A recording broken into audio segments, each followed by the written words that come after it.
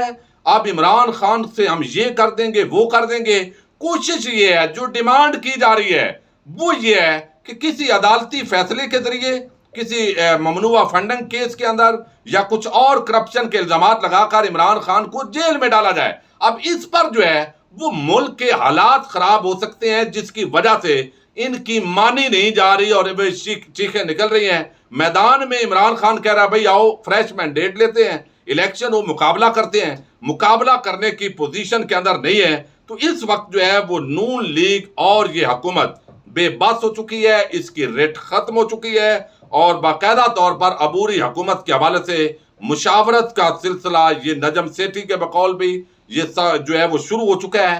6 ہفتے کے اندر یہ حکومت جا سکتی ہے وفاق کے اندر، اور آج انتہائی عام اجلاس جو ہے وہ بنی گالہ میں ہو رہا ہے، اس پر بعد میں اگلی ویڈیوز کے اندر ذکر کریں گے۔ اجازت دیجیے، اللہ حافظ۔